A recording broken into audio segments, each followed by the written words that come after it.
Okay. All right, this is happening.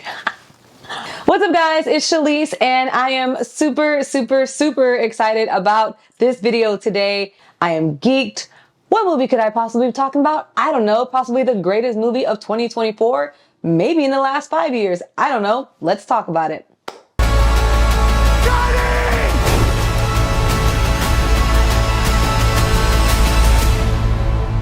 You are not prepared for what is to come. Dune Part 2 is finally here. I never thought we'd get this movie so soon after the strikes and whatnot, but it's here and it is an absolute masterpiece. I gotta say that this level of energy that I have right now, I've had it since I walked out of the theater. I have friends that have been super annoyed with me talking about it, rightfully so. I won't stop tweeting about it. You know, they've been going in on me on Twitter. I've gotten phone calls, text messages, Instagram messages like, oh my God, this movie must be really good if you keep talking about it. It is. It's definitely worth watching multiple times, but let's talk about why. Dune Part 2 comes to us very shortly after we got the first one, and I do have to point out that many people ask this question: do I have to see Part 1 before I watch Part 2? The answer is yes and no. Yes, if you want to kind of understand some of the references that they make. I don't really know a movie that I could think of that I've watched the sequel and not watched the original. Then there's the whole no aspect, because Dune Part 2 is literally an entire film on its own. And I can honestly say if you didn't watch the first one, it's not like you won't enjoy the second one. I know a lot of people not complain. Well, some people do complain that it was a little slow and took a while to build up, but it ultimately did lead us to where we are now. So if I have to ask you yes or no to watch it, please watch it. This time around, we get a lot more of Timothy and Zendaya's characters. More so Zendaya, because you know, in the first one, we kind of just got like this loop of her, like a 26-second loop of her in a dream. But now we actually got like a concrete character that we can learn and understand her background as well. So we get more of a chance to dive into that love story between Zendaya and Timothy, and between Paul and Shani. Between their characters, not between them two. Let's talk about this cast, shall we? We have Timothy back in the driver's seat, of course. We have Zendaya, Florence Pugh, Javier Bardem, Dave Bautista, Josh Brolin, Rebecca Ferguson, Christopher Walken, Stellan Skarsgård, and Austin Butler. I was actually just making a comment on someone's post the other day that this has to be one of the most stacked casts that we've seen in a while. Like, it's just really full of talent. I made the argument that The Departed had that type of cast. And then someone reminded me that Ocean's 11, which is on a poster back here, is one of my top 10 favorite movies.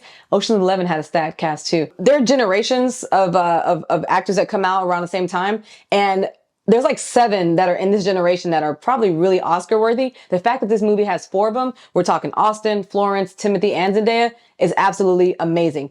I personally have always regarded Timothy Chalamet as being the Leonardo DiCaprio of this generation. And a lot of my friends are kind of like, well, I mean, I haven't really seen much of his work. That's fine. Call Me by Your Name, Beautiful Boy, those are all fantastic. On top of that, there is a stigma with men. They're like, I don't really know who that is. He's just like he's like the heartthrob right now. But they'll say that they've seen The King on Netflix. Trust me, when you see this movie, y'all gonna put some respect on that man's name. That's all I have to say. Austin Butler delivered such an amazing performance as a villain. I think this is really going to solidify him as a great actor, because a lot of people just weren't able to see past the whole Elvis thing. Yeah, that time has passed, because he's definitely on our radar in a different aspect. He did fantastic. Like, he delivered an incredible psycho performance. Like, he's a villain, but he's like a psycho. Like, you just believe he would just off anybody just for no reason. Like, it's literally that believable. I was expecting Florence and Christopher Walken to have a little bit larger of roles in the movie. They don't get a lot of screen time, but I also think it's because the movie is also pushing almost 3 hours and they put a lot into that.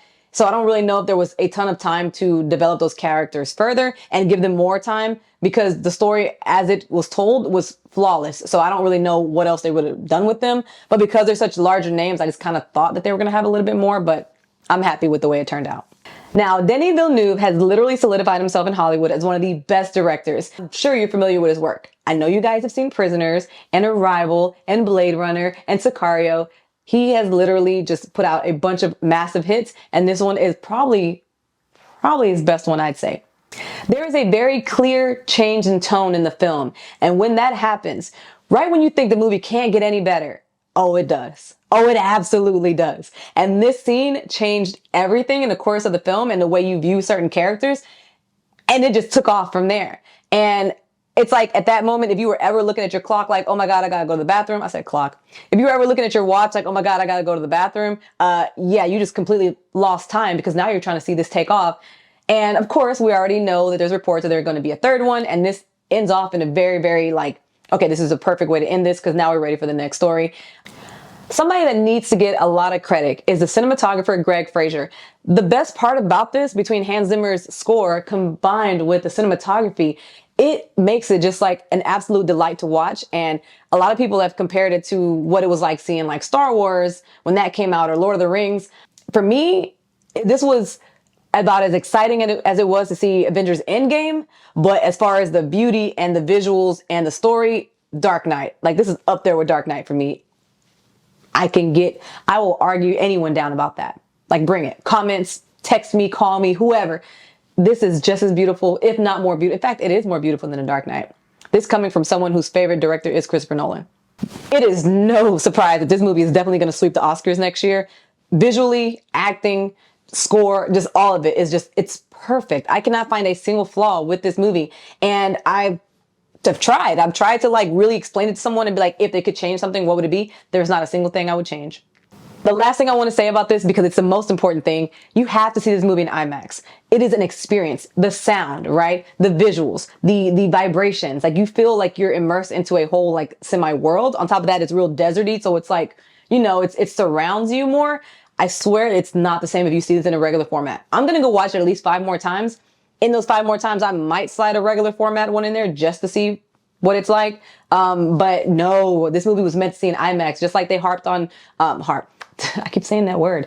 Just how they like focused, Christopher Nolan focused on everyone seeing Oppenheimer in 70 millimeter. This is something you have to see in IMAX. Like, please spend the extra couple dollars and go do that. Overall, 10 out of 10. I just can't stop talking about this movie. I'm so excited. Like I get chills talking about it because it's that good. And I'm not exaggerating. Trust me, I'm not. This is definitely going down as one of the best movies of all time. I am so grateful that I was able to experience this in theater, that I'm of age enough to appreciate it, right? There's some movies that I saw as a kid or younger that I don't really think I grasped the concept of what I was really witnessing. This is one of those moments. And I got this cool glass. There is a poster back there. But this is this really cool glass. I just love it so much. Anyways, yeah, so go see Dune Part 2. It's in theaters. I really wish I could have been a part of that junket. I will work my butt off to make sure I'm at the Dune Messiah junket, which is Part 3 that they've already announced. Oh, God.